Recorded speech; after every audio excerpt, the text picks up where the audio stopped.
Bismillahirrahmanirrahim. Assalamualaikum warahmatullahi wabarakatuh. Alhamdulillahirabbil alamin wa bihi nasta'inu ala umuri dunya waddin. Wassalatu wassalamu ala asyrafil anbiya'i wal mursalin nabiyina Muhammad wa ala alihi wa sahbihi ajma'in. Amma ba'd. Segala puji bagi Allah Rabb semesta alam yang telah memberikan kita nikmat, yaitu nikmat sehat, nikmat iman, nikmat Islam, sehingga kita bisa dipertemukan di dalam rangka mempresentasikan dari tugas ujian tengah semester dari mata kuliah tafsir tahlili yang diampu oleh Ustadz Mukhrij Sidki. Perkenalkan, sebelumnya nama saya Dede Solihin, mahasiswa program studi ilmu Al-Quran dan Tafsir semester 6. Adapun materi yang akan saya sampaikan berjudul Tafsir Tahlili Quran Surat Az-Zariyat ayat 1 sampai dengan 14. Nah, pembahasan ini meliputi pengenalan surah, lalu kosakata dan munasabah, uraian tafsir, lalu kontekstualisasi ayat di zaman sekarang, serta kesimpulan.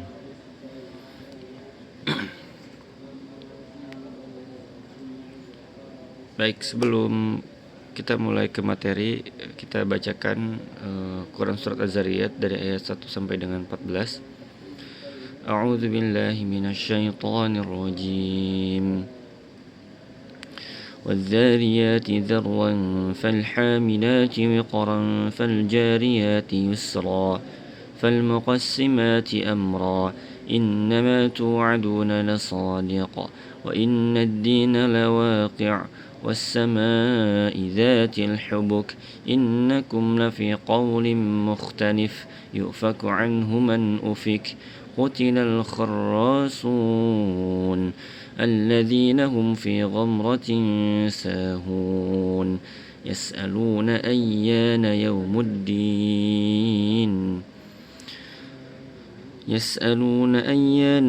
الدِّينِ يَوْمَ هُمْ عَلَى النَّارِ يُفْتَنُونَ ذُوقُوا فِتْنَتَكُمْ هَذَا الَّذِي كُنْتُمْ بِهِ تَسْتَعْجِلُونَ. Baik, materi selanjutnya yaitu tentang kosakata dari ayat-ayat di atas. Itu yang pertama, Az-Zariyat. Kata Az-Zariyat yang berarti angin yang menerbangkan, atau diambil dari akar kata zarwa.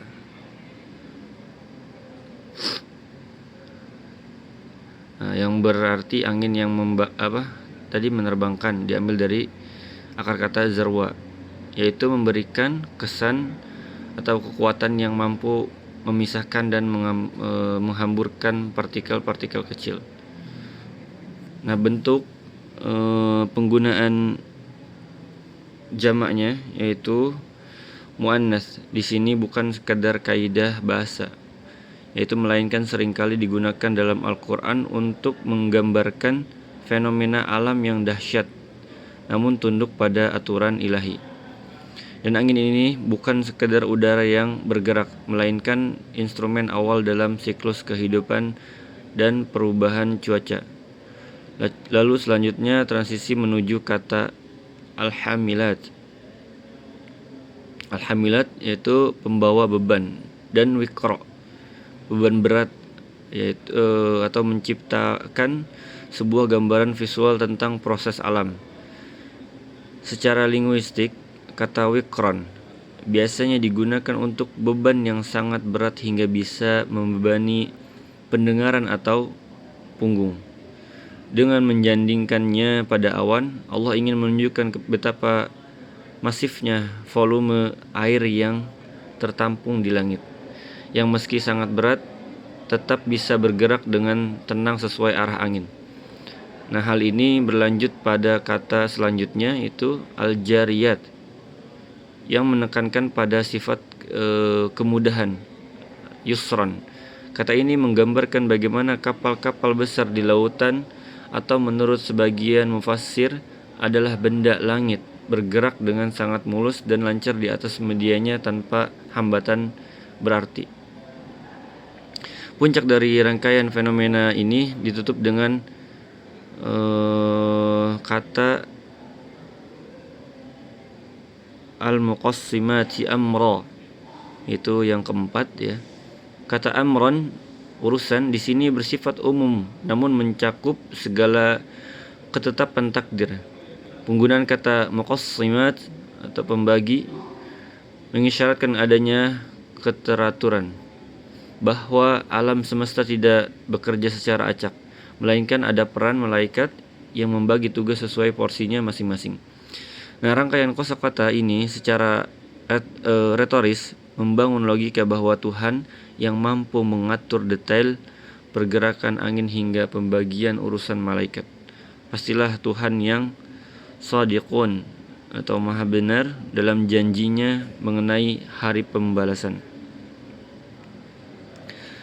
Lalu di sisi lain, Al-Quran menggunakan kata al-kharrasun, ini kata yang terakhir ya, untuk menyebut para pendusta.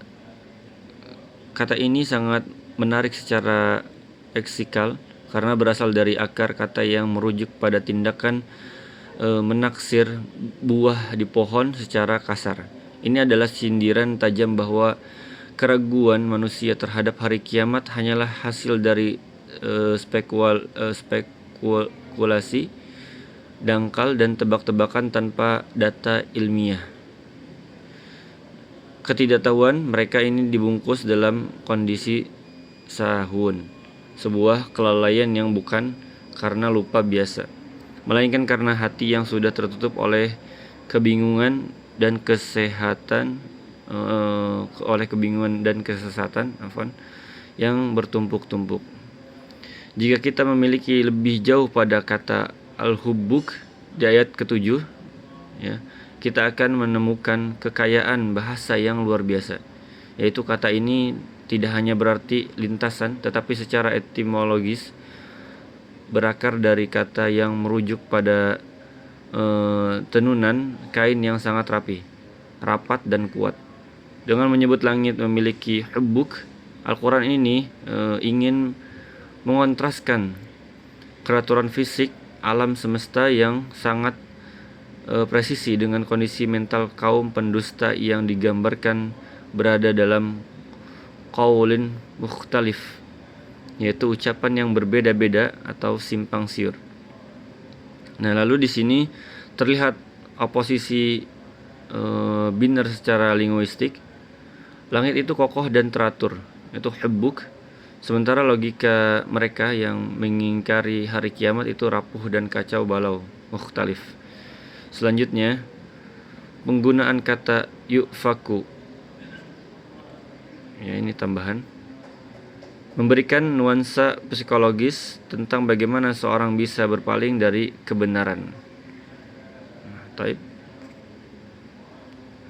Lalu lanjut ke materi selanjutnya, yaitu tentang munasabah ayat. Jadi yang pertama di sini ada hubungan dengan Quran surat An-Nur ayat ke-43, yaitu siklus awan dan hujan. Dalam Az-Zariyat kita menemukan kata al-hamilat yang bermakna awan pembawa beban air. Nah, munasabahnya dengan Quran surat An-Nur ini ayat 43 sangat jelas, di mana Allah menjelaskan secara saintifik bagaimana Dia menggerakkan awan, mengumpulkannya, lalu menjadikannya bertumpuk-tumpuk hingga keluar hujan dari celah-celahnya.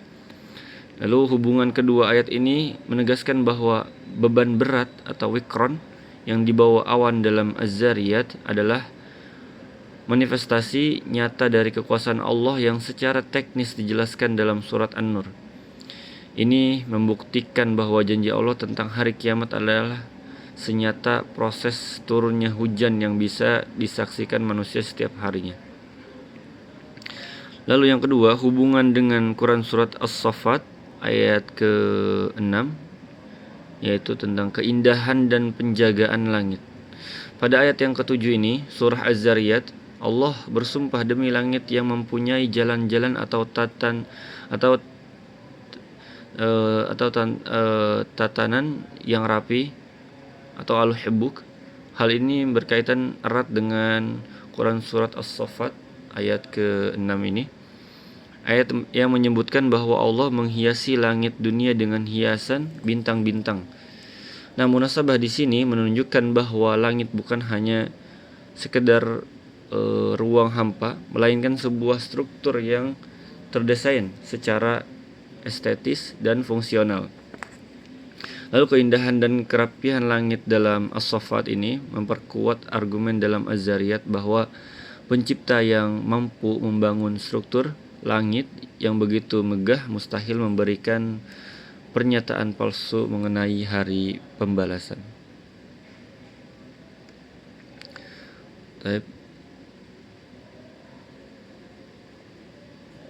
Lalu pembahasan yang ketiga, hubungan dengan Quran surat Al-Mu'minun ayat ke-17, yaitu tingkatan langit dan keteraturan. Baik, dalam Quran surat Az-Zariyat menekankan pada aspek sumpah demi fenomena langit untuk meyakinkan manusia. Hal ini sejalan dengan Quran surat Al-Mu'minun ayat ke-17, di mana Allah berfirman yang artinya, dan sesungguhnya kami telah menciptakan di atas kamu 7 buah jalan atau 7 langit, dan kami tidaklah lengah terhadap ciptaan kami. Hubungan antara jalan-jalan di langit Taraik atau dalam Al-Mu'minun dengan tatanan rapi Hubbuk dalam Az-Zariyat memberikan penegasan bahwa seluruh pergerakan benda langit berada dalam pengawasan total Allah Subhanahu wa taala. Lalu munasabah ini ingin menyampaikan pesan bahwa jika tak ada satupun ciptaan yang luput dari pengawasannya di langit, maka tak ada satupun amal manusia yang akan luput dari perhitungan di hari kiamat nanti. Baik, pembahasan yang selanjutnya yaitu uraian tafsir Quran surat Az-Zariyat ayat 1 sampai dengan 14.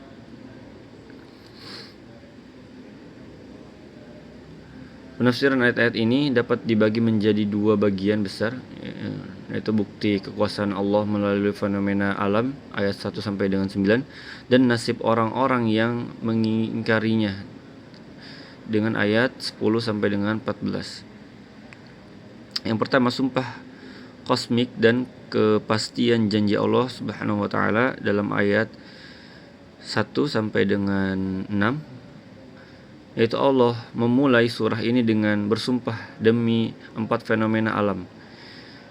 Angin yang menebarkan Az-Zariyat, awan yang membawa hujan Al-Hamilat, lalu kapal yang berlayar Al-Jariyat, dan malaikat yang membagi urusan Al-Muqassimati amran. Menurut Ibnu Katsir, keempat hal ini menunjukkan betapa besarnya kekuasaan Allah Subhanahu wa taala dalam mengatur alam semesta.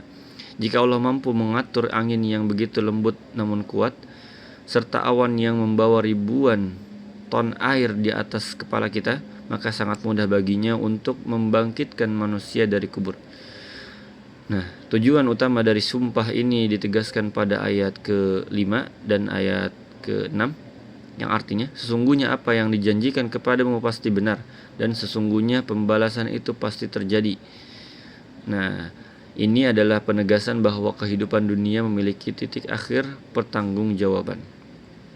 Lalu yang kedua, ada keteraturan langit versus kekacauan pikiran manusia dalam ayat 7 sampai dengan 9.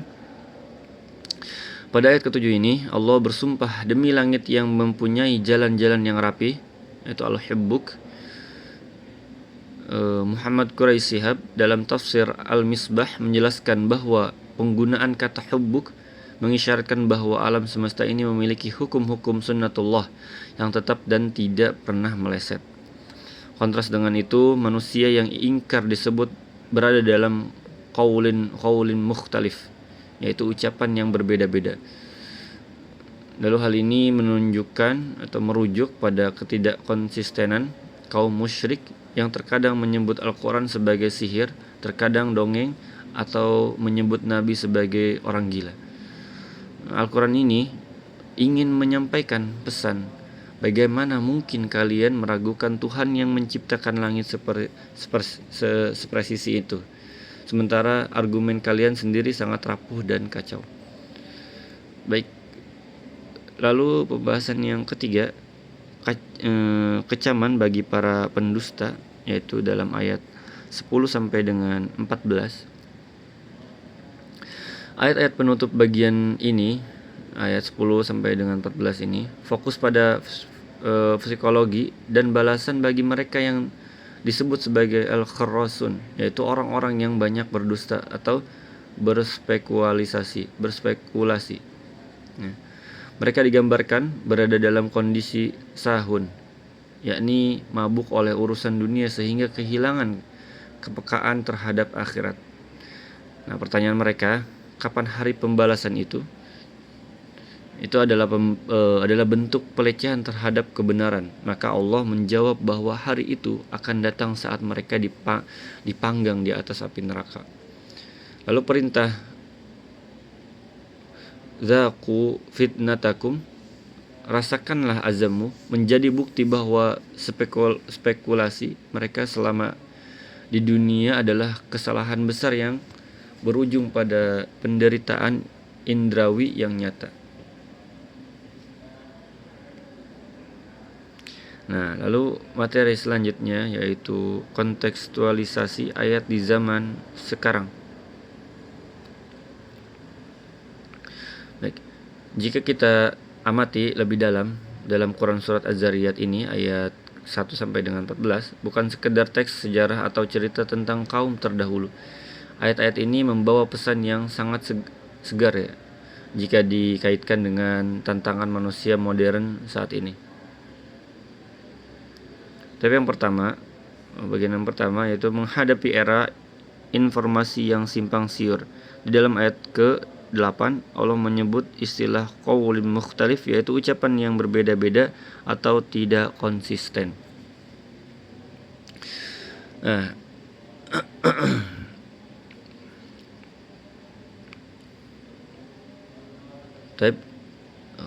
di zaman sekarang kita hidup di tengah banjir informasi atau media sosial, di mana kebenaran dan kebohongan seringkali bercampur aduk.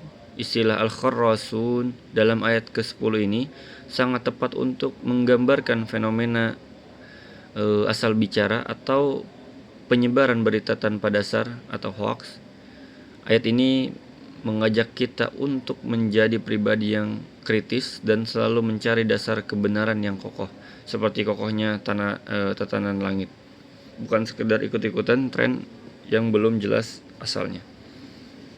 Lalu yang kedua, refleksi atas keteraturan alam dan isu lingkungan.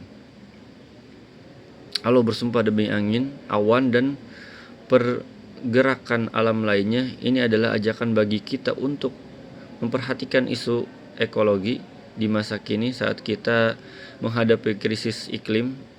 Dan ayat ini mengingatkan bahwa setiap elemen alam bekerja dalam sistem yang sangat presisi atas perintah Tuhan. Jika sistem ini kita rusak, maka keseimbangan hidup manusia juga akan terganggu. Dan sumpah Allah atas fenomena alam ini seharusnya membuat kita lebih peduli pada pelestarian lingkungan sebagai bentuk pengakuan atau atas keagungan Sang Pencipta. Lalu bagian yang ketiga, bahaya kelalaian di tengah kesibukan dunia.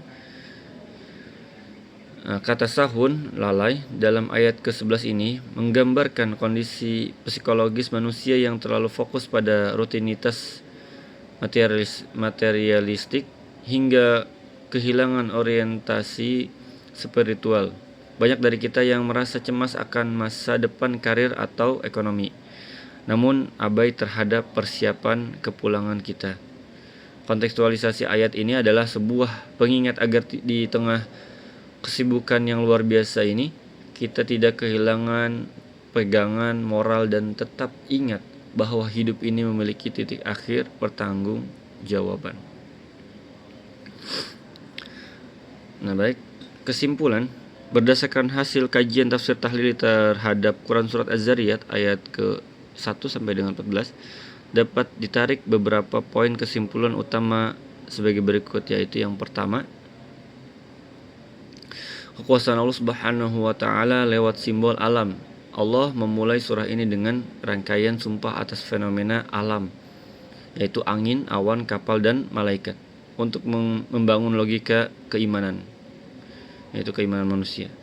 Melalui analisis kosakata, terlihat bahwa pemilihan kata seperti Az-Zariyat dan Al-Hamilat menunjukkan bahwa alam semesta tidak bekerja secara acak, melainkan berada dalam kendali sistem yang sangat presisi. Jika Allah mampu mengatur makrokosmos yang begitu besar, maka membangkitkan manusia pada hari pembalasan adalah hal yang sangat logis dan mudah bagi Allah Subhanahu wa ta'ala.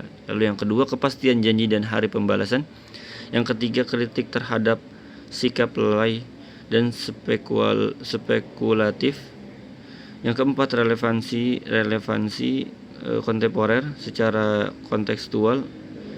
Ayat-ayat ini mengajak manusia modern untuk keluar dari kegaduhan informasi yang simpang siur, ya. Taib, itu aja yang dapat saya sampaikan. Kurang lebihnya mohon maaf.